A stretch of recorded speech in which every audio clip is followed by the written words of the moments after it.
இந்த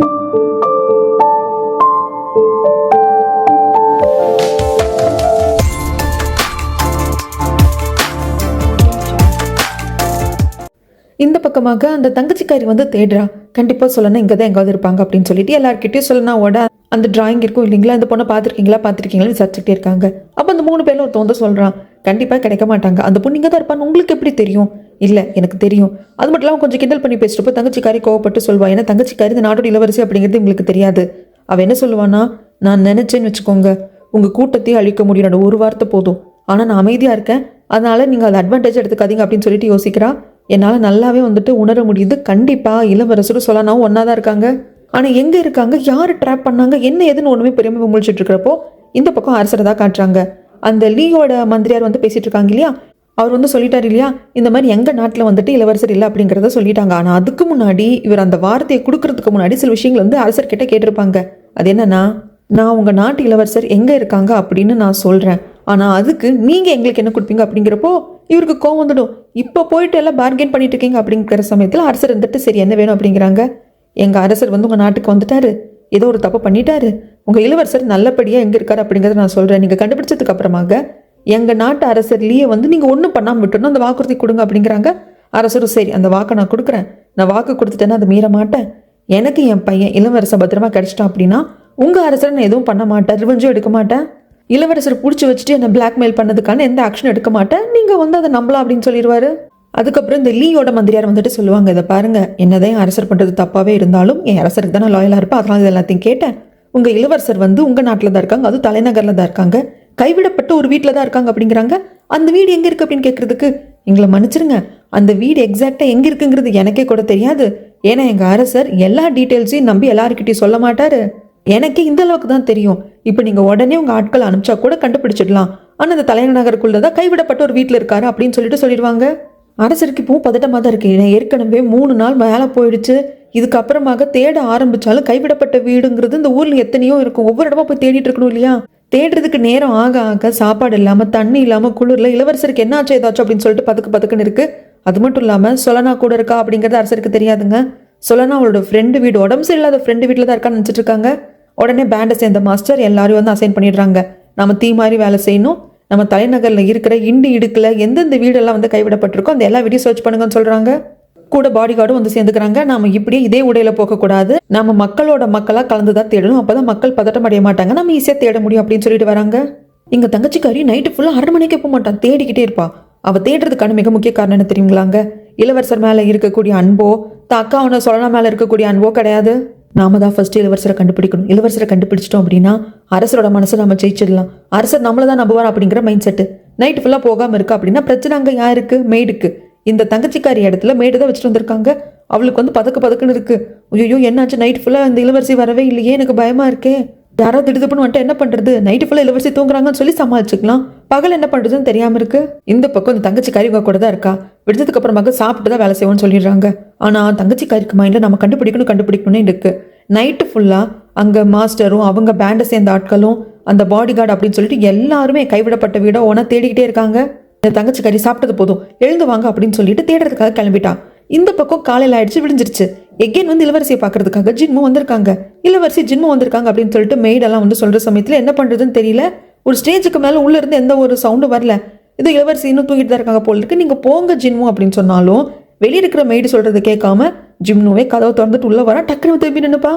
இளவரசி என்னை மன்னிச்சிருங்க, நான் உங்களை ஒரு 2-3 நாளாக பார்க்கலையா, அதனால தான் உங்களை பார்க்கறதுக்காக வந்தேன், நீங்கள் நல்லா இருக்கீங்களே நான் தெரிஞ்சுக்கிறதுக்காக வந்தேன், என்ன பாருங்களேன் திரும்புங்களே அப்படிங்கிறப்போ திரும்பாமல் நிற்கிறா. ஜிம்னுவே வந்து திருப்புறப்போ தான், நீயா இங்கே, இளவரசி என்ன பண்ண அப்படின்னு கேட்குறப்போ, ஐயோ இளவரசி தான் என்ன அவங்க இடத்துல வந்து வச்சுட்டு போனாங்க, அப்போ நீ இங்கே இருக்கேன்னா இளவரசி எப்போ இருந்து இங்கே இல்லாமல் இருக்காங்க, அது நேற்று நைட், அப்போ நைட்டு ஃபுல்லாக இளவரசி வரலையா அப்படின்னு சொல்லிட்டு ஜின்முக்கு ஷாக்காக இருக்குது. இந்த பக்கம் தங்கச்சிக்காரி தேடிக்கிட்டே வரா இல்லையா, ஒரு இடத்த பார்க்குற, அந்த வீடு வந்து கொஞ்சம் தனிமையாக இருக்குது, யாரும் வந்து கிட்ட போகலை. ஸோ அங்கே போய் தேடலாம் அப்படிங்கிறப்போ, ஐயோ அங்கெல்லாம் போகாதம்மா, அந்த இடத்துல வந்து பேய் இருக்கா அப்படிங்கிறப்போ, பேசாமல் இருங்க, இதெல்லாம் கட்டுக்கதை, அப்படி ஏதாவது இருக்கிற வீட்டில் தான் கண்டிப்பாக அவங்களை அடைச்சி வச்சிருப்பாங்க, ஏன்னா மக்களோட பார்வைங்க சந்தேகமாக படாது இல்லையா அப்படிங்கிறதுக்காக இவ தேட போகிறான். அவள் இங்கே தேட போகிறதுக்கும் இந்த பக்கம் மாஸ்டரும் பாடி கார்டும் மற்றவங்களால தேடிட்டு வந்துட்டு இருப்பாங்க இல்லையா, அதில் மாஸ்டர் ஒரு வீட்டை நோக்கி வராரு. அந்த வீடும் கொஞ்சம் கைவிடப்பட்ட வீடு மாதிரி தான் இருக்குது. இங்கே தங்கச்சிக்காரி அந்த வீட்டோட கதை ஓப்பன் பண்ணுறா. அங்கே அந்த மாஸ்டரும் ஓப்பன் பண்ணுவாங்க. தங்கச்சிக்காரி கத்துவா, பார்த்தா ஓப்பன் பண்ண வீட்டில் இருக்கிறதுல நிறைய எலி அது இதுன்னு வந்துட்டு பூச்சிங்களா இருக்கும். அப்போது மாஸ்டர் ஒரு வீடோட கதை ஓப்பன் பண்ணாங்க இல்லைங்களா, அங்கே தான் இளவரசரும் சொல்லனாவும் இருக்காங்க, கண்டுபிடிச்சிட்டாங்க. இளவரசரே சொல்லணும் அப்படின்னு சொல்லி கத்துறப்போ அப்படியே அவங்க உறைஞ்சு போன மாதிரி தாங்க இருப்பாங்க, அசைவே இருக்காது. பாடி கார்டு வந்து சரி அவங்கள கூப்பிட்டு போகலாம் அப்படின்னு பார்க்குறப்போ இவங்களை அடைச்சி வச்ச ஆட்கள்லாம் சுற்று போட்டுக்கிறாங்க. அவங்க கூட ஃபைட் பண்ணுற சமயத்தில் சொல்லனாக்கு முழிப்பு இன்னும் தட்டலை. இளவரசருக்கு லைட்டாக முழிப்பு வருது. முழிப்பு வந்து இளவரசர் பார்க்குறப்போ பாடி கார்டு மாஸ்டர் பார்க்குறாங்க, அவங்க சண்டை போட்டுட்டு இருக்காங்க அப்படின்னு பார்த்ததுக்கு அப்புறமாகது இவருக்கு நிம்மதி வருது. அந்த நிம்மதியில் தான் அப்படியே கண்ணு சொருகுது. ஏன்னா இவருக்கு எப்போ தூக்கம் வந்திருக்கும், பட் இருந்தாலும் உயிரை கையில் பிடிச்சிட்டு வந்திருப்பாரு. பட் இப்போ வெளியே சண்டை போடுற பாடி கார்டு மாஸ்டர் பார்த்ததுக்கு அப்புறமாக அந்த நிம்மதியில் வந்து அப்படியே கண்ணு சொருகிறது. இங்கே தங்கச்சிக்காரி ஓப்பன் பண்ண அந்த கதவு தான் அந்த வீட்டில் யாரும் இல்லை இல்லையா, அந்த பூச்சிங்க எலிகளில் தான் இருந்தது. அதுக்கப்புறம் தேடலான்னு சொல்லிட்டு வந்துடுறான். இங்கே பயங்கர சண்டைக்கு அப்புறமாக எப்படியோ இளவரசி சொல்லனாவே காப்பாற்றிடுறாங்க. அங்கே சண்டை நடக்கிறப்ப மக்கள் எல்லாம் வேடிக்கை பார்க்குறாங்க. அங்கே தங்கச்சிக்காரி என்ன கூட்டன்னு வந்து பார்க்குறப்போ பாடி கார்டு இளவரசர் தூக்கிட்டு போகிறாங்க. முகமெல்லாம் வந்து போத்தி க்ளோஸ் பண்ணி தான் தூக்கிட்டு போவாங்க. அதே மாதிரி மாஸ்டர் வந்து சொல்லனாவை தூக்கிட்டு போவாங்க. முகத்தெல்லாம் க்ளோஸ் பண்ணியிருந்தாலும் அந்த ட்ரெஸ்ஸு ஷூ எல்லாம் பார்க்குறப்போ கண்டிப்பாக பொண்ணு தான். அப்போது நம்ம ரொம்ப கிட்ட வந்திருக்கோம், இளவரசரி சொல்லனாவே நாம காப்பாற்றிருக்கலாம். அதுக்கு முன்னாடி பாடி கார்டு மாஸ்டரும் காப்பாற்றிட்டாங்க அப்படிங்கிறத பார்த்துக்கிறா. இந்த பக்கம் பாவம் அரசர், அவருக்கு இருப்பே கொள்ள நெஞ்செல்லாம் வலிக்குது. அப்போ கேர்டேக்கர் ஓடி வராங்க. அரசரை இளவரசரை காப்பாற்றியாச்சு, அரண்மனைக்கு கூப்பிட்டு வந்துட்டாங்க, வைத்தியரும் பார்த்துட்டாங்க. அவர் வந்து கொஞ்சம் மயக்க நிலைமையில் தான் இருக்காரு, ஆனால் கண்டிப்பாக வந்து நார்மல் ஸ்டேஜுக்கு வந்துடுவார், உயிருக்கு எந்த ஆபத்து இல்லை அப்படின்னு சொன்னதுக்கப்புறம் தான் அரசருக்கு அப்பாடான் இருக்கும். அப்படியே அப்படியே இடிஞ்சு போய் உட்காருவார். உடனே வந்து இளவரசரை பார்க்கறதுக்காக வருவாங்க. ராணி தான் பக்கத்தில் உட்காந்து இளவரசர் கண்ணு கூட முழிச்சிருக்க மாட்டாங்க. தண்ணி கொடுக்குறது மருந்து கொடுக்குறது அப்படின்னு பார்த்துட்டு இருப்பாங்க. வந்ததுக்கு அப்புறமாக நீங்கள் கொடுங்க அரசரே அப்படின்னு சொல்லிட்டு ராணி அங்கேருந்து கிளம்புவாங்க. அரசர் அப்படி இளவரசர் கையை பிடிச்சிக்கிட்டு திரும்பி வந்ததுக்கு ரொம்ப நன்றி அப்படின்னு சொல்லிட்டு வெளியே செம கோபத்தில் வந்து அந்த லீயை கூப்பிடுங்கடா, இப்போ நான் அவங்ககிட்ட பேசுகிறேன் அப்படின்னு கிளம்புறாரு. லீ பயங்கர சந்தோஷமாக வருவான். நாம் கேட்ட எல்லா டிமாண்டுக்கும் அந்த அரசர் ஓகே சொல்லுவாங்க அப்படின்னு சொல்லிட்டு. அப்போ தான் வந்து அரசர் சொல்லுவாங்க, கண்டிப்பாக நான் இந்த நாட்டுக்கு அரசன் அப்படிங்கிறதுக்கு முன்னாடி என் பையனுக்கு நான் அப்பா, என் பையனை எப்படி நான் வந்து விட்டு கொடுப்பேன் அப்படின்னு சொல்லிட்டு அந்த இது கொடுக்குறாங்க, ரோலை கொடுக்குறாங்க. ஓப்பன் பண்ணி பார்க்குறாங்க. ஆனால் அங்கே இவர் சீல் இல்லை. என்ன அரசரே உங்கள் சீல் இல்லை அப்படின்னு சொல்லிட்டு லீ கேட்குறப்போ, என் பையன் உன் பிடியில் இல்லை, அவன் எங்கே போயிருக்கான்னு எனக்கு தெரியும், அவனா அரண்மனைக்கு திரும்பி வந்துடுவான், அதை நான் பார்த்துக்கிறேன், ஒழுங்கா மூட்டை முடிச்ச கட்டிட்டு உன்னாட்டை பார்த்து போக பாரு அப்படிங்கிறாங்க. நீ லீக்கு கோவம் வந்துடுது. உங்களுக்கு நம்பிக்கை இல்லையா, ரத்தம் படிஞ்ச அந்த இளவரசரோட கர்ச்சீஃபு, அதுக்கப்புறம் அந்த அடையாள சின்னம் எல்லாத்தையும் நான் கொடுத்தல அப்படிங்கிறப்போ, இதை பாரு, இந்த நாட்டோட இளவரசன் அவ்வளோ ஈஸி கிடையாது, நீ ஈஸியாக பிடிச்சி வச்சுக்கிறதுக்கு அப்படின்னு சொல்லிட்டு போயிடுவாங்க. இவன் கத்துவான் கதருவான், ஐயோ இந்த கிழட்டரசன் பயங்கர மோசமாக இருக்கான், இவன் சொந்த பையனே நாட்டுக்காக விட்டு கொடுக்கறதுக்கு ரெடியாக இருக்கான். இதை பாருங்க மந்திரியாரே, உடனே இந்த இளவரசனோட காதோ இல்லை கை விரல்கள் ஏதோ ஒன்று கட் பண்ணி கொடுங்க, அப்போதான் இவன் நம்புவான் அப்படின்னு சொல்லிட்டு அனுப்புறப்போ அவரும் வந்து இல்லை நம்ம குட்டை வெளிப்பட்டு போச்சு அப்படின்லாம் காட்டிக்கிறது இல்லை, சரி அரசரே அப்படின்னு சொல்லிட்டு தான் வெளியே வருவார். இந்த பக்கமாக சொல்லனாவை காட்டுவாங்க. ஆன்ட்டி பெரியனா பக்கத்துலேருந்து பார்த்துப்பாங்க. அப்போ தான் சின்னனா வருவாங்க. என்னாச்சு ஏதாச்சு அப்படின்னு கேட்குறப்ப ஆன்ட்டி சொல்லுவாங்க, என்னன்னு தெரியல, வீட்டுக்கு வெளியே சத்தம் கிடிச்சுன்னு போய் பார்க்குறப்போ சொல்லனா வந்து அங்கே படுத்து கிடந்தா அப்படி உறைஞ்சு போய் இருந்தா அப்படின்னு சொல்லிட்டு சொல்கிறாங்க. சின்னனுக்கு தான் இப்போ சொல்லனா பிடிக்க ஆரம்பிச்சிருச்சு இல்லையா, ஸோ அதனால சொல்லனா என்னாச்சு அப்படிங்கிறப்போ சொல்லனாக்கு இளவரசர் கூட இருந்தது தான் ஞாபகம் வரும். இளவரசர் கிஸ் பண்ணதுக்கு அப்புறமாக, கவலைப்படாத சொல்லனா, கொஞ்ச நேரம் ரெஸ்ட் எடு, நீ கண்ணு முழிக்கிறப்போ நான் பக்கத்தில் தான் இருப்பேன், அதுக்கப்புறமாக நாம் எப்பவுமே பிரிய மாட்டோம் அப்படிங்கிறப்போ சரி இளவரசரே அப்படின்னு சொல்லியிருந்திருப்பா. அவளுக்கும் அழுகழுகையாக வரும், இளவரசருக்கும் அழுகழுகையாக வரும். அதுக்கப்புறமாக தான் சொல்லனா கையை கெட்டியமாக பிடிச்சிக்கிட்டு சொல்லனாவும் இளவரசரும் அப்படியே வந்து தூங்கி போயிருப்பாங்க. இளவரசருக்கு மட்டும் கொஞ்சம் நினைவு இருந்திருக்கும். இப்போ நினைவு திரும்பின சொல்லனாக்கு அதுதான் ஞாபகம் வருது. இந்த பக்கம் இளவரசர் இப்போ கொஞ்சம் தடமா எழுந்து உட்கார்றாரு. அப்போ பாடிகார்டு உள்ள பார்க்க வராங்க. வந்தோன்னா பாடிகார்டு அழுதுட்டு என்னை மன்னிச்சிருங்க, நீங்கள் எவ்வளோ சொல்லியிருந்தாலும் நான் கேட்டிருக்க கூடாது, உங்க கூட தான் வந்திருக்கணும் அப்படிங்கிறப்போ, இல்லை உண்மையில எனக்கு தப்பு இருக்கு, நான் தானே உன்னை வரக்கூடாதுன்னு கம்பல் பண்ணி விட்டுட்டு போனேன், நீ என் கூட வரேன்னு தானே இருந்த, அதெல்லாம் இருக்கட்டும், நீ தானே எனக்கு இருந்து காப்பாற்றி கூப்பிட்டு வந்த, என் கூட சொல்லனா இருந்தாலே சொல்லனா என்ன பண்ணிட்டு இருக்கா, ஏன்னா அவள் கண்ணு முழிக்கிறப்போ நான் தான் அவள் பக்கத்தில் இருப்பேன்னு சொல்லியிருக்கேன் அப்படின்னு சொல்லிட்டு இளவரசர் கேட்பாரு. இந்த பக்கம் சொல்லனாவா காட்டுறாங்க, அவளும் கண்ணு முழிச்சிட்டா, ஆனால் என்னென்னமோ பெணாத்திக்கிட்டே இருக்கா, என் கூடவே இருப்பேன் நீங்கள், அவர் இருக்காரா அப்படிங்கிற மாதிரிலாம் கேட்குறவங்க 3 பேருக்கு பயம் வந்துடுது. உடனே போய் டாக்டர் கூப்பிட்டு வராங்க. டாக்டர் வந்து செக் பண்ணி பார்த்துட்டு, என்னாச்சு இந்த பொண்ணு நல்லா தானே இருக்கா, என்னமோ பெணாத்துறாளே, இவளுக்கு ஒன்றும் பிரச்சனை இல்லை அப்படிங்கிறப்போ, அதெல்லாம் எந்த ஒரு பிரச்சனையும் இல்லைம்மா, இந்த பொண்ணு ரொம்ப ஆழ்ந்த தூக்கத்தில் இருக்கா, அந்த ஆழ்ந்த தூக்கத்தில் அவளுக்கு என்னமோ ஞாபகம் வர்றது தான் பெணாத்திட்டு இருக்கா, ஒன்றும் வந்து பிரச்சனை இல்லைன்னு சொல்லிடுவாங்க. அதுக்கப்புறம் தான் இவங்க 3 பேருக்கு திருப்தியாக இருக்கும். இந்த பக்கம் இளவரசர் சொல்லனாவை பற்றி கேட்குறப்போ இவர் வந்து சொல்வார் பாடிகார்டு, இளவரசரே நாம் இதை கொஞ்சம் தனியாக வந்து பேசிக்கலாம் அப்படின்னு சொல்லிட்டு அங்கே இருக்கிற மேடெல்லாம் அனுப்பிச்சிருவாங்க. அதுக்கப்புறமாக தான் சொல்லுவார், ஆக்சுவலாக நானும் மாஸ்டரும் தான் வந்து பார்த்தோம், அப்போது நீங்களும் சொல்லனாவும் வந்து இப்படி கட்டி பிடிச்சி ரொம்ப வந்து இறுக்கமாக இருந்தீங்க அப்படிங்கிறாங்க. அது நம்மளுக்கும் காட்டுவாங்க. இவங்க 2 பேரும் பிரிக்க ட்ரை பண்ணுவாங்க, பிரிக்கவே முடியாது. சொல்லனா கையை கடைசியாக இறுக்கமாக பிடிச்சிருப்பார் இல்லையா இளவரசர், அந்த கையை கூட பிரிக்க முடியல. ஏன்னா அப்படியே கிட்டத்தட்ட அந்த உறைஞ்சு போன நிலைமையில ஆச்சு அவங்க உடம்பு. எப்படி உங்களை கூப்பிட்டு போகிறதுனே தெரியல. அப்போ தான் மாஸ்டர் கேட்பாங்க, சொல்லனா இங்கே என்ன பண்ணுறான் அப்படின்னு சொல்லிட்டு. இது பாருங்க, எதுவாக இருந்தாலும் அப்புறம் பேசிக்கலாம், நான் விளக்கத்தெல்லாம் அப்புறமா கொடுக்குறேன். நாம இளவரசரையும் சொல்லனாவே இப்படி ஒட்டுக்கா பார்த்தோம் அப்படிங்கிறது நீங்கள் யாருக்கிட்டையும் சொல்லக்கூடாது அப்படிங்கிறாங்க பாடி கார்டு. இதை கேட்டது மாஸ்டர், அப்போது இளவரசரும் சொல்லனாவும் 2 பேருக்கும் இடையில அப்படின்னு ஆரம்பிக்க, இதை பாருங்க அதில் பேசுறதுக்கு நேரம் இல்லை. உடனே வந்து இவங்க 2 பேரும் ஃபர்ஸ்ட் பிரிக்கணும், 2 பேரோட முகத்தையும் கவர் பண்ணி தூக்கிட்டு போகலாம் அப்படின்னு சொல்லிட்டு தான் பாடி கார்டு சொல்லியிருப்பாங்க. இது எல்லாத்தையும் சொல்கிறாங்க. அப்போ மாஸ்டர் எங்களை பார்த்துட்டாங்களா? அவர் என்ன நினச்சிருந்துருப்பாரு? என்ன இளவரசரே கேட்குறீங்க, நினைக்கிறதுக்கு என்ன இருக்குது? நீங்கள் 2 பேர் இருந்த ஸ்டேஜ் அப்படி. எங்கள் 2 பேரால் உங்களை பிரிக்கவே முடியல, அந்த அளவுக்கு இறுக்கமாக இருந்தீங்க, அந்த குளிரில் அப்படியே இறுகி வேற போயிருந்தீங்க அப்படிங்கிறாங்க. இது பாரு பாடிகார்டு, இதில் என்ன இருக்குது? அது இல்லாமல் ரொம்ப குளிராக இருந்தது அப்படிங்கிறாங்க. இல்லை இளவரசரே, எனக்கு புரியுது.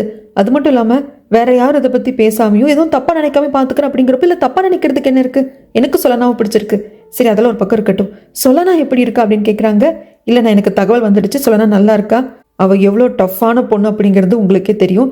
இதுலேருந்து அவள் ஈஸியாக சர்வை ஆகி வந்துடுவா, உயிருக்கு எந்த ஆபத்துல ரெக்கவர் ஆகிட்டு இருக்கா அப்படின்னு சொல்லுவாங்க.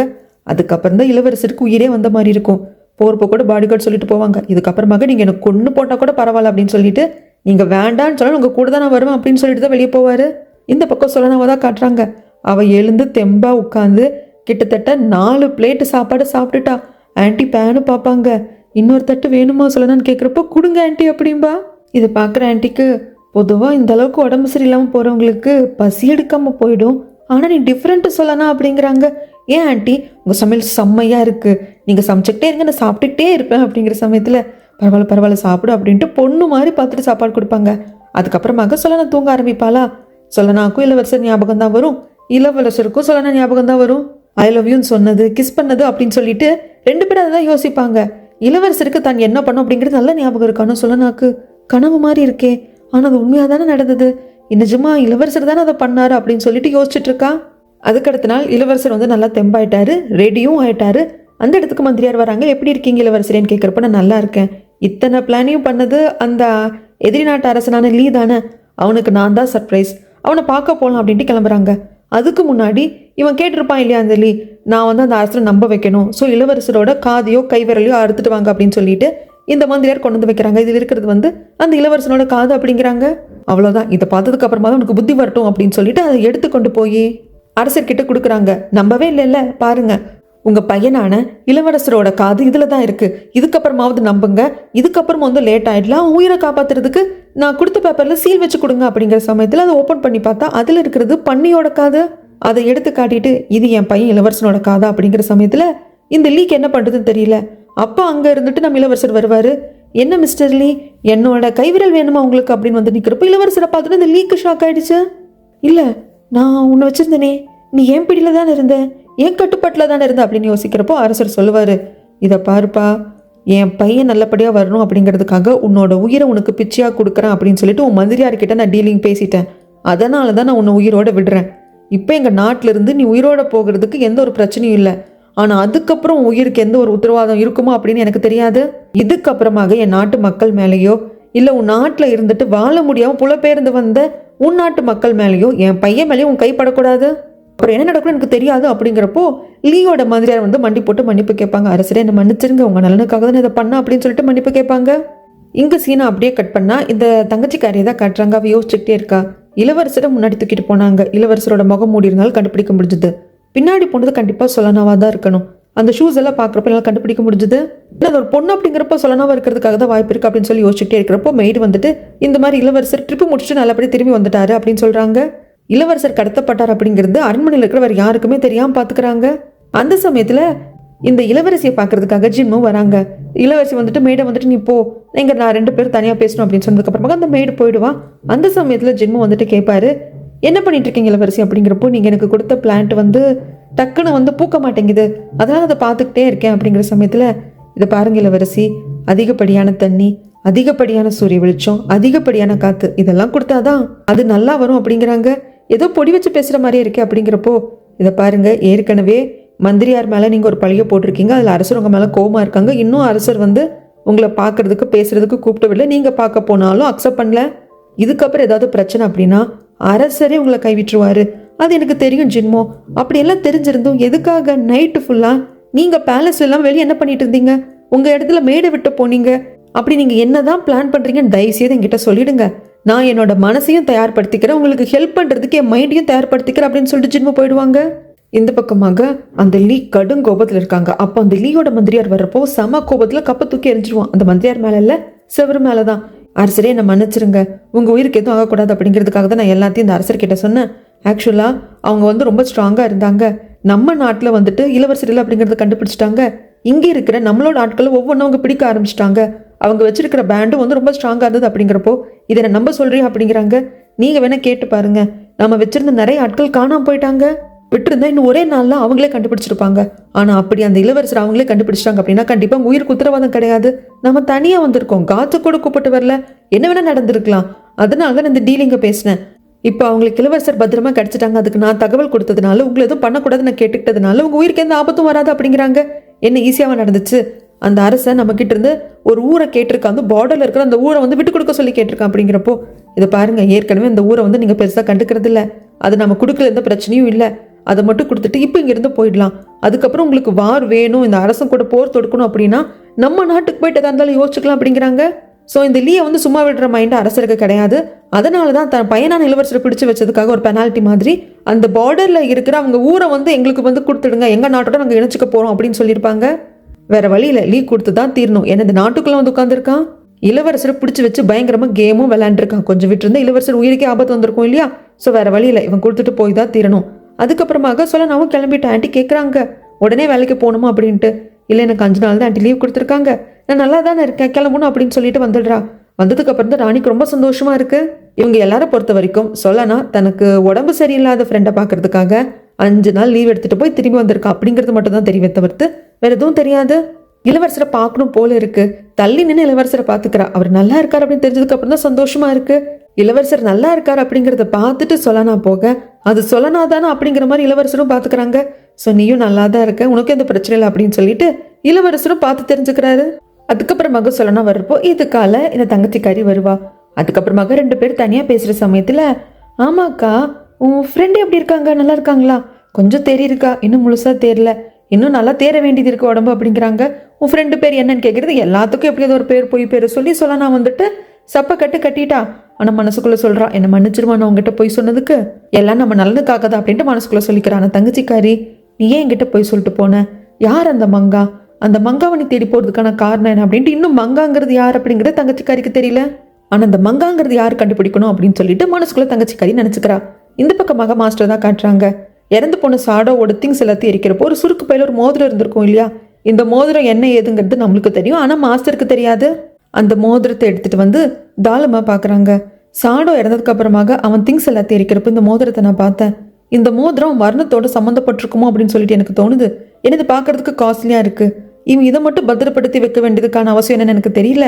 இது இங்கே இருக்கிற ஏதாவது லேடிஸ்க்கு சொந்தமானது அப்படிங்கிறது எனக்கு தெரியல. இந்த பேலஸில் இருக்கிற மெய்டு, சர்வெண்ட்டு எல்லா லேடிஸையும் உங்களுக்கு தான் நல்லா தெரியும். இது யாருக்கு சொந்தமானது எனக்கு கொஞ்சம் கண்டுபிடிச்சு சொல்கிறீங்களா அப்படிங்கிறாங்க. தாளமும் சரி கண்டுபிடிச்சு சொல்கிறேன்னு வாங்கிக்கிறாங்க. இந்த பக்கமாக இந்த அரசர் லீ இருக்கார் இல்லையா, அவர் நான் இங்கே இருந்தாலும் கிளம்பவே முடியாது, என்ன தைரியம் இருந்தால் நான் இப்படி மிரட்டுவோம் அப்படின்னு சொல்லிட்டு ரொம்ப அடமாக இருக்கான். இது இளவரசருக்கு தெரிய வரப்போ நானே அப்போ அந்த லீயை பார்க்குறேன் அப்படின்னு சொல்லிட்டு வராங்க.